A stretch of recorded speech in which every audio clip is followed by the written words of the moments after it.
Let's get to our strategy session. Joining us now, our CNN political contributor, James Carville. He's a Democratic strategist.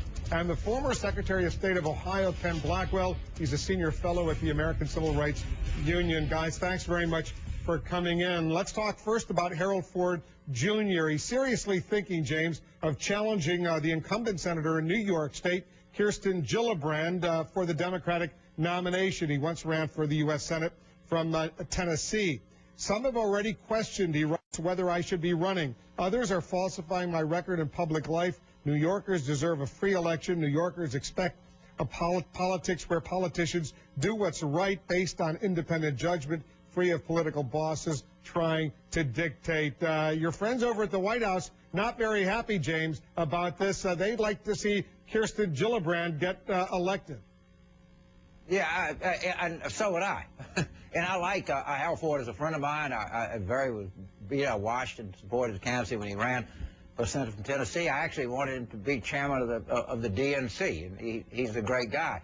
But I think, and I don't know what particular bosses that he's talking about, Senator Gillibrand's done a great job. She is the Democratic senator from New York, and I think that a primary is probably the last thing we need in the state of New York right now. The argument, James, being that he might have a better chance of beating a Republican than Kirsten Gillibrand. You buy that? I don't necessarily buy it, but if he were to say, if he were running in Tennessee or he's running some, against a Republican, I would be for him in a second. I think he's a great guy, but I think Senator Gillibrand's doing a tremendous job. She's quite a remarkable woman. She's very supportive of a lot of people in New York State, and I don't know what he's talking about, the bosses or something like that. That's some rhetoric that I'm not sure we need to be engaging in here. This is an important Senate seat. Well, what's wrong with a Democratic challenger to an incumbent? Let me bring in Ken Blackwell. From your perspective, a Republican perspective, what's wrong with Harold Ford challenging Kirsten Gillibrand? As James knows, I encourage that competition, that competitive match 110%. We would really love to have a New York banker like Harold Ford, a carpetbagger to run against in the November election. Encouraging 100%. This is a free country. He's a free man. Give the voters of New York a choice. Well, he's lived in New York State for 3 years, lives in Lower Manhattan right now. You still think that would brand him as a carpetbagger, Ken Blackwell? I'm not.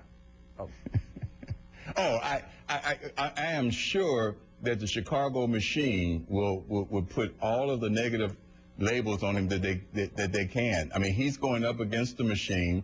I don't think Harold really knows how hard they play ball, not only in New York, but in the windy city of Chicago, where most of President Obama's organizers come from. James, he's lived longer in New York State than Hillary Clinton lived in New York State before she ran for the Senate.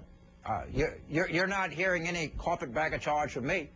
I think you have a good demo. That would be somebody. I haven't said a word about that, and I reject it out of. I think good Democrats entitled. And I'm not saying that he doesn't have the right to run. I just don't think a run at an incumbent senator who's doing a good job is a very smart thing to do. He has the right to run wherever he wants to run, and I like him. He's a friend of mine, and I'll like him when this is over. But I'm not very enthusiastic about his candidacy for this particular office. That's all it is. But no, he has a right to run in New York, just like Senator Robert Kennedy did. Just like Senator Clinton did. Absolutely. No, I don't question. And just to be precise, he says, I'm strongly considering running for the United States Senate. He didn't say he's definitely going to run. He's strongly considering it. Let me switch gears, Ken Blackwell, and get your reaction to Harry Reid, the uproar over the past few days about the comments he made, quoted in this new book. Mitch McConnell, the Senate Republican leader, says, you know what, let's put this away. Here's what he said today. The chairman of your party, Michael Steele, said on Sunday that if Mitch McConnell, you had said similar words, then Democrats from the president on down would be calling for your head. All Republicans racist. You agree with that? You know, who's going to be the Democratic leader of the Senate is up to the Democratic conference. And he also is saying, you know what, he doesn't think that Harry Reid needs to resign. What do you think, Ken Blackwell? Well, I'm an equal opportunity critic. I was very critical of Trent Lott. and I was equally critical of what Harry Reid had to say. But that's a decision that the Democrats are going to have to make. So I would agree with Senator McConnell that that's their call. I'm just saying that I think that the critics on the other side of the aisle need to be equal opportunity critics. They were really tough on Trent Lott. I think they should be equally tough on Harry Reid. Well, not James Carville, because he didn't think that Trent Lott needed to resign. Is that right, James? Right, I didn't, but that's like saying that an armed robber ought to be treated the same as a jaywalker. I reject it out of hand, but by the way, I was ready to forgive the armed robber, so I mean, I'm not going to get all that jacked up about a jaywalker here either. It's all absurd, and it never was anything about resigning anybody's mind. What Michael Steele was even talking about, but well, I think mercifully passed it. I didn't think Lott should resign, so that's why. Even though I think we're obliged to forgive people, particularly for racial Ken Blackwell. What do you think? What do you think of Michael Steele's leadership at the RNC? Oh, I think he has some challenging moments, but in 21st century American politics, don't we all?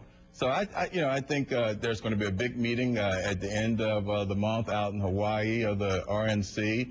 I think he'll make his case, and he'll either have his leadership reaffirmed, or he will have his invitation to his critics to send him packing met, and that's pretty straightforward. It sounds like former Secretary of State Blackwell is as enthusiastic about Michael Steele staying as I am Harold Ford running for the Senate. I thought I detected a little. That's why we love. That's why we love politics as much as we do, guys. Absolutely. Thanks very much for coming in, James Carville and Ken Blackwell. Always a good discussion. Animal rights activists.